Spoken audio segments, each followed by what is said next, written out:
Olá, amigos. É com prazer que estamos aqui nesses momentos para continuarmos a nossa série de estudos sobre a pessoa de Jesus, o seu caráter, a sua obra, as suas palavras, a sua influência, o seu poder para nos beneficiar, tanto na vida física como na vida espiritual. Nesse momento nós vamos meditar na palavra de Deus em Marcos capítulo 5, a partir do verso 21. Diz assim: tendo Jesus voltado de barco para o outro lado, reuniu-se em volta dele uma grande multidão. Ele estava junto ao mar. Então chegou um dos chefes da sinagoga, chamado Jairo, e vendo-o, prostrou-se aos pés de Jesus. Ele pediu com insistência: minha filhinha está morrendo. Venha impor as mãos sobre ela, para que ela seja salva e viva. E Jesus foi com ele. Vocês observaram que esse homem, ele ouviu falar de Jesus e cria que Jesus podia salvar a sua filha. Mas tem um detalhe importante aqui. Ele queria que Jesus fizesse exatamente como ele queria. Ele chegou a ditar para Jesus: ó Senhor, venha, põe as mãos sobre ela, para que ela seja salva e viva. Vocês percebem a diferença? Aquele leproso acerca do qual já falamos, ele não pediu que Jesus fizesse conforme ele queria. Ele falou assim: Senhor, se quiseres, podes limpar-me. Já esse príncipe, ele falou assim: venha impor as mãos sobre ela, para que seja salva e viva. Mas Jesus atendeu o pedido.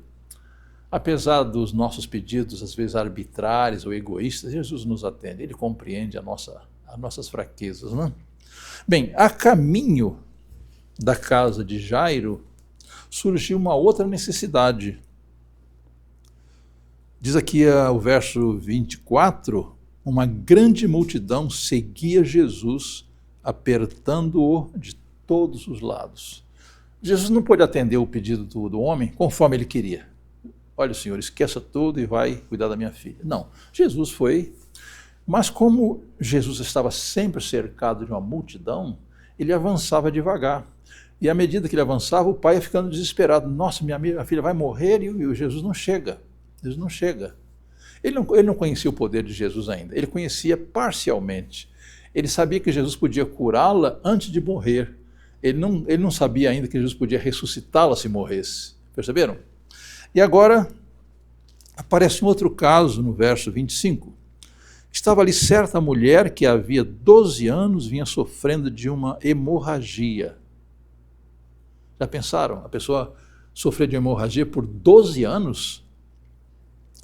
Ela havia padecido muito nas mãos de vários médicos e gastado tudo o que tinha, sem contudo melhorar de saúde. Pelo contrário, piorava cada vez mais. Você deve conhecer casos assim, não? Pessoas que gastaram fortunas para ser curada de uma enfermidade, utilizaram os melhores médicos, os melhores recursos da medicina e não foram curados. Conhecem casos assim? Claro, há muitas enfermidades incuráveis, não?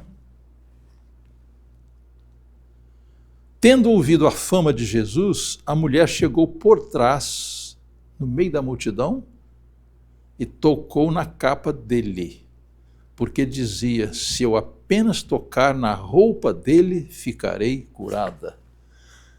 Queridos, essa mulher, ela é uma mulher de fé. Ela falou assim: mesmo que Jesus não possa me dar uma atenção exclusiva, eu tenho certeza que se eu tocar na sua veste, eu vou ser curada. E agora ela aproximou-se de Jesus. Logo a hemorragia estancou e ela sentiu no corpo que estava curado daquele mal. Bem, parece que essa mulher era uma pessoa muito tímida. Ela queria adquirir a bênção de maneira furtadelas, que chamamos, né? Sem que ninguém percebesse, nem que o próprio Jesus percebesse. E ela tocou na veste de Jesus, foi curada e ia saindo, porque ela parece que ela é uma pessoa muito introvertida, né? Ela ia se retirando. Jesus, reconhecendo imediatamente que dele havia saído poder, virando-se no meio da multidão, perguntou: quem tocou na minha roupa? Jesus é onisciente, né? Ele sabe todas as coisas. O discípulo respondeu: o Senhor está vendo que a multidão o aperta e ainda pergunta: quem me tocou? Queridos, há uma diferença daquela multidão indiferente que toca em Jesus de maneira casual ou acidental. Existe aquela pessoa que toca em Jesus com fé. E Jesus faz a distinção entre uma coisa e outra. Jesus fez a distinção e falou assim: não, peraí, eu sei que a multidão toda está me apertando, mas eu percebi que de mim saiu virtude. Alguém me tocou com fé.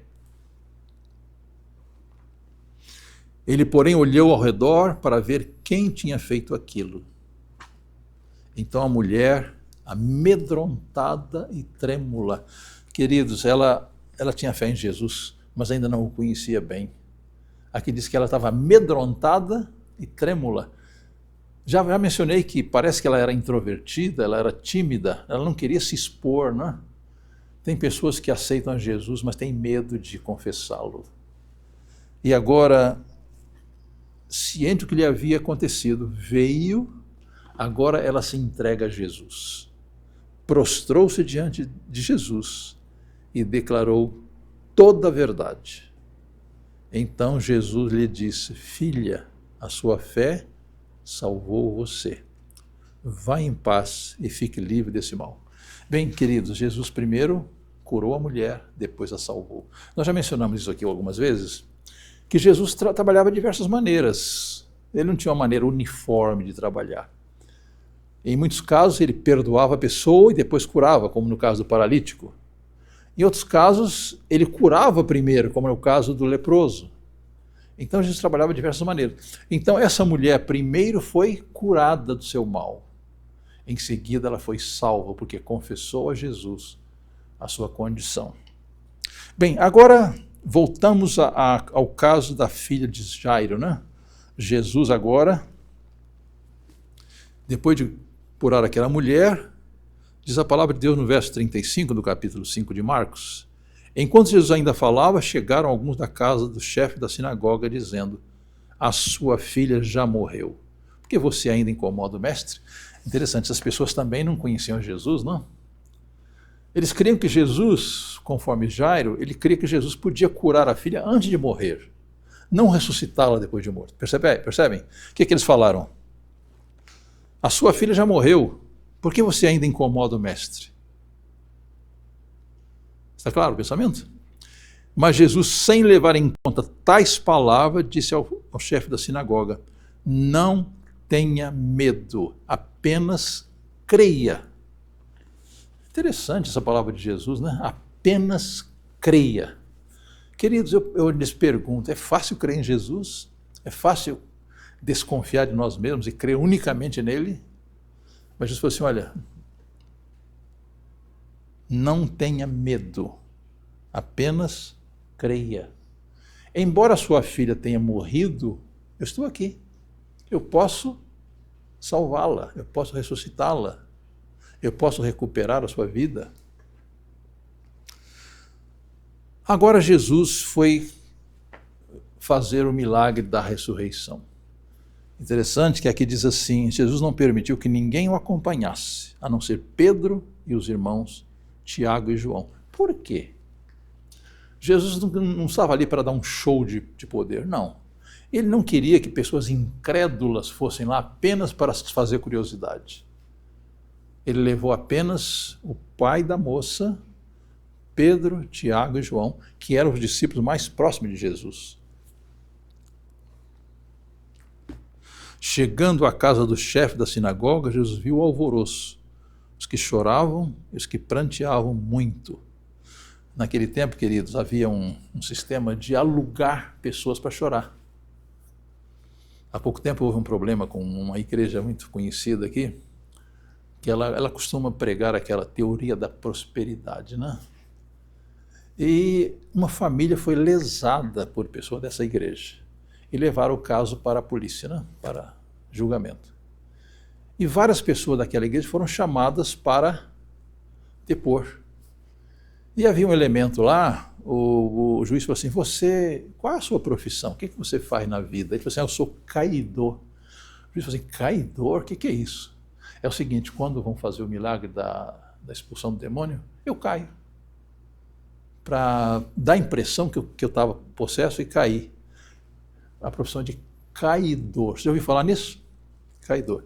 Bem, naquele tempo de Jesus, quando alguém falecia, um grupo de pessoas eram chamadas para chorar. Não chorar porque estava triste, era uma profissão.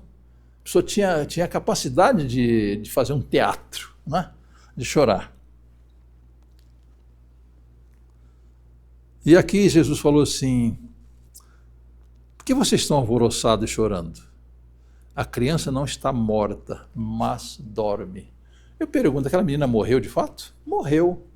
Mas para Jesus, a morte de um crente é apenas um sono. Jesus ia apenas despertá-lo. Como ele falou com os discípulos a respeito de Lázaro. Lázaro, o nosso amigo, dorme, mas vou despertá-lo do sono. De fato, aquela menina morreu, conforme nós conhecemos, mas para Jesus ela estava apenas dormindo. A criança não está morta, mas dorme. E riram-se dele. Quem que riu dele? Os incrédulos. Mas Jesus mandando que todos saíssem. Jesus não queria aquela multidão de curiosos assistindo o seu trabalho, não. Ele levou apenas os pais da moça, Pedro, Tiago e João, pessoas que criam em Jesus. Jesus mandando que todos saíssem, levou consigo o pai e a mãe daquela criança, e os que vieram com ele, e entrou onde ele estava. E agora Jesus toma a criança pela mão e disse, Talita cumi, que quer dizer, menina, eu digo a você, levante-se. Queridos, a palavra de Jesus, ela tem poder criador, tem poder transformador, tem poder de ressurreição. A palavra de Jesus é poderosa para perdoar, para transformar, para ressuscitar. E qual foi o resultado? Interessante, aqui no verso 42 diz assim, imediatamente, a menina que tinha 12 anos se levantou e começou a andar. Aquela menina foi ressuscitada pela palavra de Jesus. Então todos ficaram muito admirados. Mas Jesus ordenou-lhes expressamente que ninguém o soubesse e mandou que dessem de comer a menina. Bem, Jesus não ia preparar comida para a menina, isso os pais podiam fazer, né? Então, nós aprendemos que aquilo que o homem pode fazer, Deus não faz. Aquilo que o homem não pode fazer, isso Deus faz. Os homens não podiam ressuscitar aquela menina.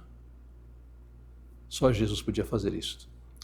Mas eles podiam alimentá-la e cuidar dela. Qual foi o resultado daquilo?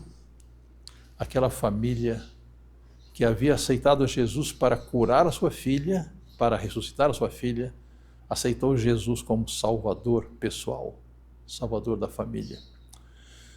Queridos amigos, Jesus também quer aceitá-lo, quer perdoá-lo, quer transformá-lo e quer ressuscitá-lo também. Por que ressuscitar? Diz a palavra de Deus que aqueles que estão separados de Cristo estão mortos em ofensas e pecados. E quando aceitamos a Cristo, nós ressuscitamos para a nova vida. Nós nascemos de novo. Não quer você também fazer uma experiência com Jesus neste dia? Se você ainda não se entregou a Jesus, aproveite esse momento para aceitá-lo como seu Salvador pessoal. Ele quer ser o Senhor da sua vida. Ele quer viver com você. Ele quer transmitir a você uma nova vida, uma nova experiência. E como já dissemos há pouco, Ele quer fazer de você um mensageiro da sua graça para beneficiar a outros que não o conhecem. Você não quer fazer essa experiência hoje mesmo? Que Deus o abençoe ricamente. Amém.